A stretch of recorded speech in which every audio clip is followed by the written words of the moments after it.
Halo pemirsa, apa kabar Anda hari ini? Semoga selalu sehat dan selalu bersemangat untuk menjalani aktivitas. Hari ini program Berita Newspoint hadir menjumpai Anda bersama saya, Belinda Amanda. Selama 30 menit ke depan, Newspoint akan menyajikan berita terbaru seputar Universitas Brawijaya dan Malang Raya. Jangan kemana-mana, keep on our channel, Newspoint.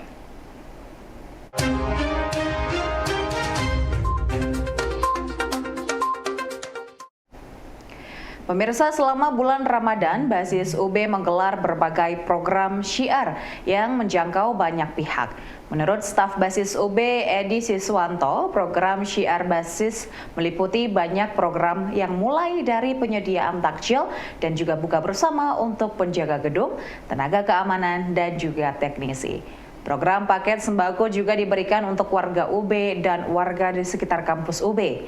Sebagai penutup, kegiatan Basis memberikan tali asih berupa uang untuk para petugas keamanan, kebersihan, dan penjaga gedung yang ada di Universitas Brawijaya. Program ini diharapkan dapat menjadi penyemangat bagi mereka dalam bertugas selama masa Hari Raya Idul Fitri. Selama 1 bulan penuh pada bulan Ramadan, Basis UB menggelar berbagai program untuk menyemarakkan syiar Ramadan di kampus UB dan sekitarnya. Program tersebut terbagi dalam beberapa subtema yang bersifat harian, mingguan, hingga bulanan.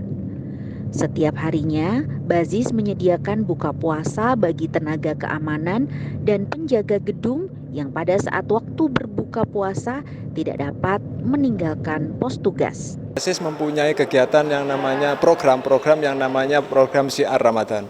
Ada beberapa kegiatan diantaranya penyediaan takjil dan sahur untuk para keluarga besar UB khususnya satpam dan penjaga gedung. Terus yang kedua adalah pembagian paket sembako kepada keluarga besar UB. Terus yang ketiga juga pembagian sembako kepada lingkar kampus UB. Terus yang keempat juga ada pembagian santunan kepada anak-anak yatim yang berada di lingkar kampus UB. Dan selanjutnya ada program tali asih. Nah, program tali asih itu yang sekarang ini berupa pemberian uang lebaran kepada petugas keamanan, petugas kebersihan, petugas parkir, penjaga gedung, divisi teknisi, dan operator. Nah, itu jadi program syiar Ramadan itu ada pembagian sembako, pembagian santunan anak yatim, dan yang sekarang kita lakukan adalah pemberian uang lebaran kepada warga UB. Pemirsa, Otoritas Jasa Keuangan atau OJK mengajak masyarakat untuk tidak hanya mengenal literasi keuangan, namun juga inklusi keuangan agar tidak terjebak kepada investasi bodong atau lainnya yang mengakibatkan kerugian. Kepala Subbagian Pengawasan Pasar Modal OJK Malang, Azhar Falaki, mengatakan saat ini literasi keuangan harus dilanjutkan pada tahap inklusi agar masyarakat dapat mengetahui lebih menyeluruh berbagai hal yang berkaitan dengan investasi. Hal ini dimaksudkan agar masyarakat dapat lebih jeli lagi untuk memahami tawaran investasi agar tidak mengalami kerugian di kemudian hari. Literasi keuangan dan inklusi menjadi tuntutan saat ini bagi warga masyarakat. Hal ini tidak lepas dari maraknya kasus investasi bodong dan ilegal yang merugikan masyarakat dengan nilai yang fantastis. Untuk mengantisipasi hal tersebut, Otoritas Jasa Keuangan gencar melakukan edukasi literasi keuangan dan inklusi keuangan yang dapat menjadi media informasi bagi masyarakat agar tidak mengalami kerugian. Saat ini, tingkat literasi keuangan dan inklusi keuangan masyarakat masih mengalami gap yang cukup besar dan menjadi tantangan bagi semua pihak agar dapat ditemukan solusi terbaiknya. Kalau kami dijanjikan investasi bagi hasil itu sekian, kok pada tahun kesekian kok kami cuma dapat sekian? Coba dipahami lagi, ada nggak tanda-tanda hurufnya yang kecil, miring, nggak kelihatan, kadang ditaruh agak pinggir, sesuai dengan kondisi biasanya gitu kan. Terus banyaknya masyarakat yang terjebak investasi ilegal, seperti tadi saya sampaikan. Pokoknya kalau literasi tidak ditemani dengan inklusi, itu jatuhnya seperti itu, karena tidak paham terhadap produk-produk lembaga jasa keuangan. Nah, inklusi, kalau di inklusi jelas sangat penting ya. Kita sudah berupaya kemana-mana, baik ke rekan-rekan media, ke masyarakat umum, itu baik UMKM, ibu-ibu, komunitas dan lain-lain. Kita selalu mengajak, kadang juga menggandeng lembaga jasa keuangan. Tujuannya apa? Biar masyarakat juga ada gambaran produk-produknya.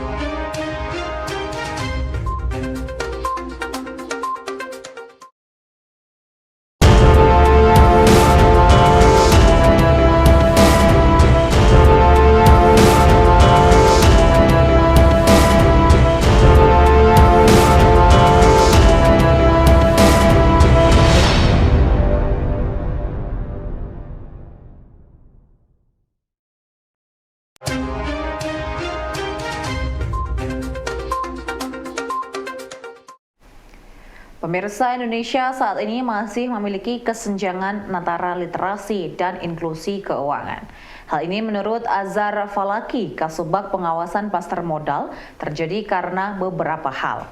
Dua hal yang menonjol adalah luasnya wilayah Indonesia sebagai negara kepulauan, sehingga untuk melakukan edukasi literasi keuangan tidak dapat berjalan dengan mudah.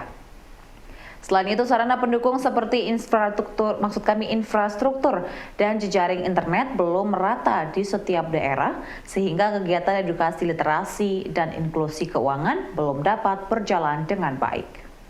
Maraknya kasus penipuan investasi bodong dan ilegal secara tidak langsung menunjukkan terdapat gap dalam masyarakat yang belum memahami secara utuh mengenai seluk-beluk dunia investasi.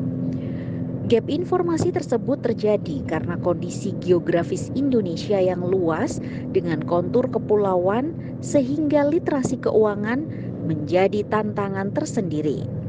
Selain itu, dalam setiap daerah infrastruktur penunjang seperti internet juga belum memadai sehingga menyulitkan pihak terkait untuk melakukan penyebaran informasi dan edukasi mengenai literasi keuangan dan inklusi. Secara nasional, kita ada gap antara literasi dan inklusi.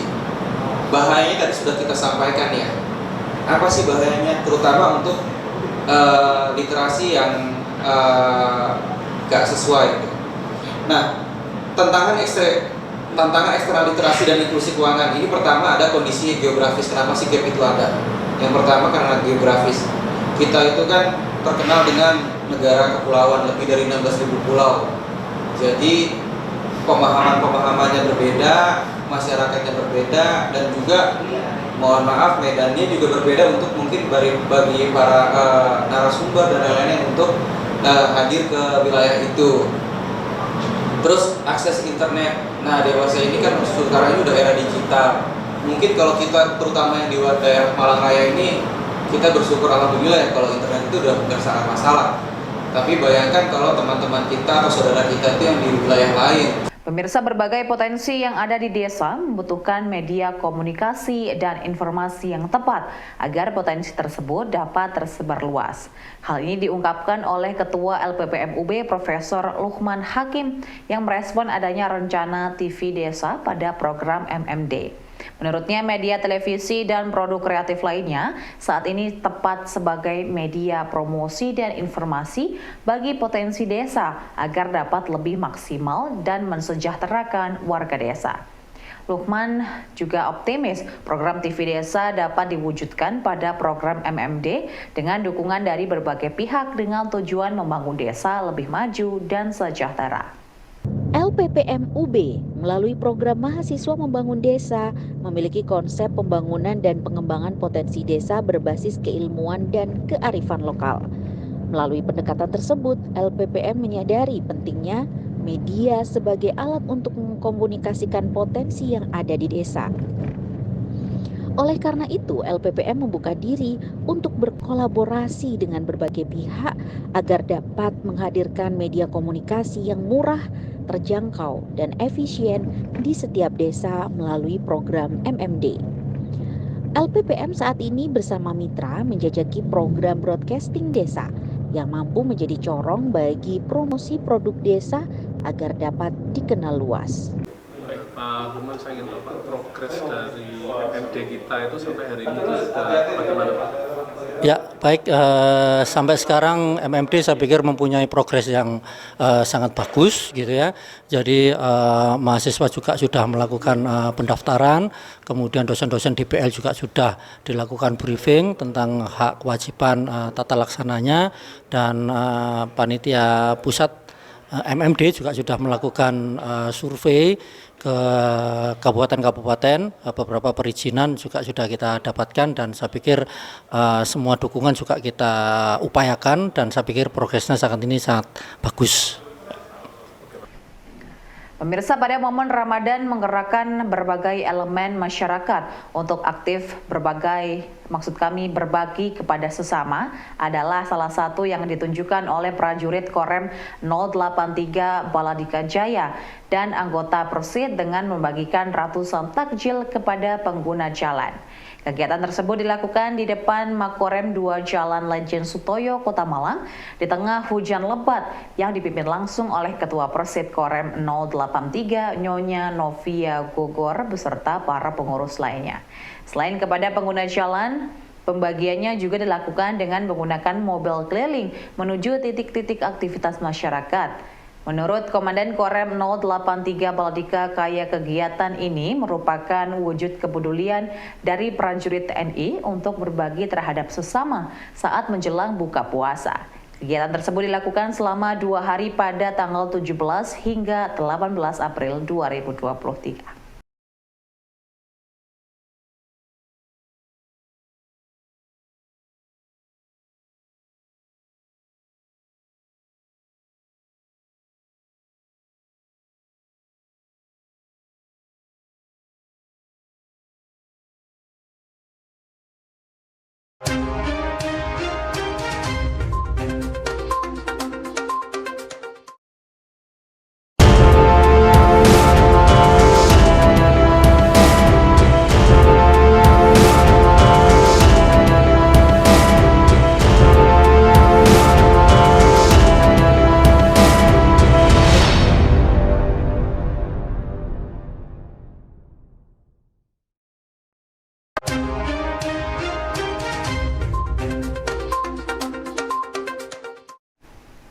Pemirsa, kinerja ekspor Jawa Timur pada bulan Maret 2023 mengalami kenaikan cukup tinggi hingga 18,67% dibandingkan dengan bulan sebelumnya.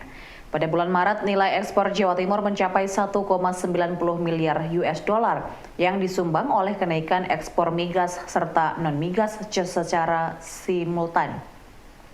Ahli Madya BPS Jawa Timur Umar Syarifuddin menjelaskan kenaikan ini menjadi angin segar bagi dunia industri di Jawa Timur untuk terus mendulang devisa bagi pemasukan negara dan memperkuat perekonomian Jawa Timur. Dalam kurun waktu 3 tahun ini, kinerja ekspor Jatim masih berjalan stabil pasca pandemi COVID-19. Walaupun tidak mengalami kenaikan drastis, kinerja ekspor masih mampu tumbuh dengan membidik kawasan ASEAN yang memiliki stabilitas politik dan ekonomi. Dalam kurun waktu tahun 2021 hingga 2023, angka ekspor naik dan turun, namun masih dalam kisaran angka yang wajar sehingga masih dapat dimaksimalkan oleh pelaku usaha agar nilai ekspor mampu tumbuh lebih tinggi. Ekspor Jatim masih didominasi oleh komoditas non-migas, baik berupa pangan, industri padat karya, hingga industri logam. Bahwa nilai ekspor Provinsi Jawa Timur bulan Maret tahun 2023 mencapai 1,95 miliar US dollar, naik sebesar 18,67% dibanding bulan Februari tahun 2023 yang mencapai 1,64 miliar US dollar. Kenaikan bulan ini disebabkan oleh naiknya ekspor sektor non-migas dan ekspor sektor migas secara simultan. Ekspor sektor non-migas bulan Maret tahun 2023 mengalami peningkatan sebesar 18,78% dari 1,56 miliar US dollar pada bulan Februari tahun 2023 menjadi 1,86 miliar. Pemirsa, kinerja ekspor produk migas dan non-migas Jawa Timur pada 3 tahun terakhir berada dalam kondisi stabil. Ekspor non-migas masih mendominasi kinerja ekspor sejak tahun 2021 hingga Maret 2023. Ahli Madya BPS Jawa Timur Umar Syarifuddin melihat kinerja ekspor pada Maret 2023 mengalami penurunan jika dibandingkan dengan bulan yang sama pada tahun 2021. Hal ini menjadi pemicu bagi semua pihak untuk bekerja lebih keras agar kinerja ekspor pada bulan berikutnya lebih baik dibandingkan dengan 2 tahun sebelumnya. Kinerja ekspor produk migas dan non-migas dari Jawa Timur pada bulan Maret mengalami kenaikan lebih dari 18%. Kenaikan ini menjadi angin segar bagi pelaku industri dan ekonomi Jatim dalam menghadapi situasi global yang masih penuh dengan ketidakpastian. Saat ini fokus ekspor Jawa Timur berkutat kepada negara ASEAN, Asia dan Australia yang memiliki stabilitas politik dan ekonomi. Pangsa pasar ASEAN diyakini terus tumbuh seiring dengan ademnya kawasan ASEAN dari instabilitas politik dan ekonomi. ASEAN menjadi pangsa pasar terbesar ekspor produk Jawa Timur dengan mengandalkan pada produk non-migas. Nilai total ekspor Provinsi Jawa Timur, kita lihat selama 3 tahun terakhir, gambar atas, kinerja ekspor tahun 2021 yang berwarna garis yang berwarna biru dan tahun 2022 garis yang berwarna merah tampak memiliki pola yang hampir sama.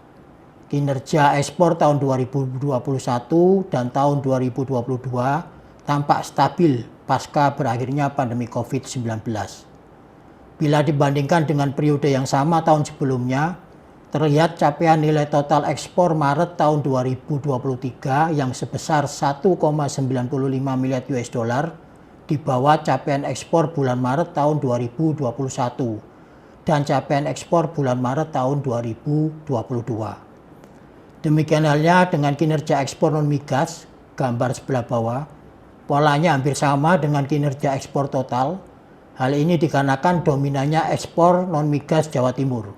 Dibandingkan periode yang sama tahun sebelumnya, capaian nilai ekspor non-migas pada bulan Maret tahun 2023 yang sebesar 1,86 miliar US dollar terlihat sedikit lebih baik dibandingkan capaian ekspor bulan Maret tahun 2021. Selama bulan Ramadan bagi umat manusia, menurut Kiai Haji Sudirman An-Nahrawi, setiap manusia berpotensi untuk melakukan dosa, sehingga momentum bulan Ramadan merupakan jalan terbaik untuk melakukan taubat.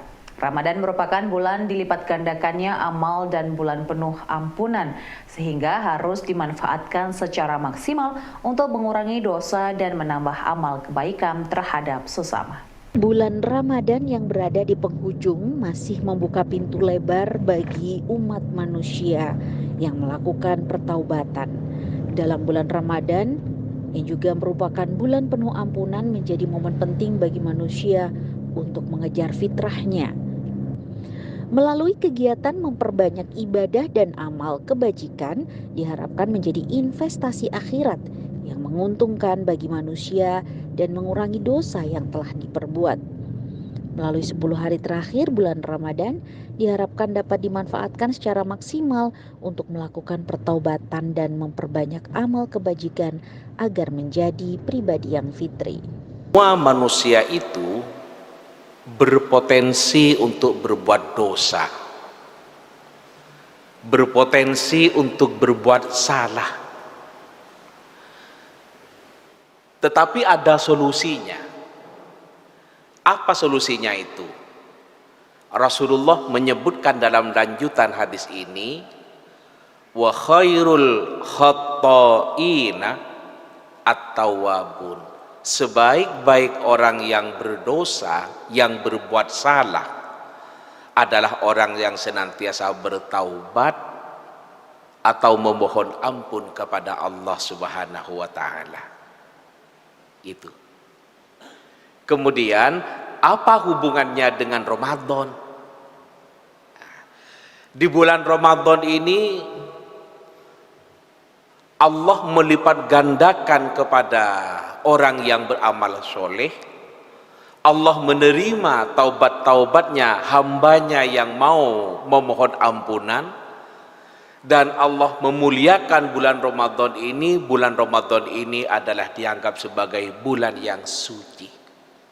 Pemirsa, informasi tadi sekaligus menutup perjumpaan kita hari ini. Jangan lupa untuk selalu menyaksikan News Point setiap hari pukul 19.30 waktu Indonesia Barat hanya di UB TV, Televisi Pendidikan Universitas Brawijaya. Saya Belinda Amanda dan seluruh kru yang bertugas pamit undur diri. Terima kasih dan selamat beraktivitas.